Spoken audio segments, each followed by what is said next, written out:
Les drogues que l'on retrouve en marché libre dans les rues de Montréal sont de plus en plus dangereuses. La preuve, en l'espace de 2 semaines, il y a eu 14 intoxications sévères, dont 9 morts à Montréal. Le coupable, donc, c'est drogue de rue, comme nous le dit Anne-Louise Despatie. C'est une véritable épidémie de surdose chez les consommateurs de drogue de rue. La Direction de santé publique de Montréal a documenté 14 cas depuis la mi-mai, dont 9 morts.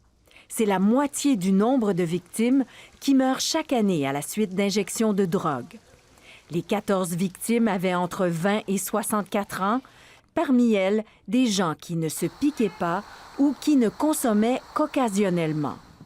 La drogue suspecte est un médicament prescrit contre la douleur, le fentanyl. C'est l'opioïde le plus puissant qui existe au Canada actuellement, là, qui se prescrit. Beaucoup plus puissant que la morphine, puis que les gens ne savent pas ce qu'ils prennent et qui s'injectent à leur quantité habituelle, mais sont à fort risque d'overdose. Donc les gens peuvent ne pas penser que ces drogues-là peuvent être coupées et puis avoir des réactions qui sont très importantes. Et ça, c'est un phénomène qui est plus nouveau. La DSP travaille avec la police et le centre anti-poison. Le phénomène est alarmant. Les policiers détectent de plus en plus la présence de produits ajoutés aux drogues traditionnelles. La GRC, qui dispose maintenant d'une application mobile portant sur les risques et tendances, note que le fentanyl circule depuis 2011. Le problème, c'est qu'il y a une dérive de ces médicaments-là prescrits sur le marché noir.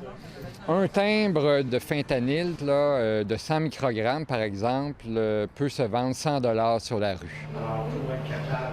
Le directeur de cet organisme d'aide, Guy-Pierre Lévesque, qui a déjà consommé des drogues dures, constate de grands changements. Dans les substances, aujourd'hui, on retrouve toutes sortes de produits qui sont ajoutés pour augmenter la puissance des substances ou d'accrocher les gens plus rapidement. Plus que jamais, les consommateurs ne savent pas ce qu'ils prennent. Ici Anne-Louise Despatie, Radio-Canada, Montréal.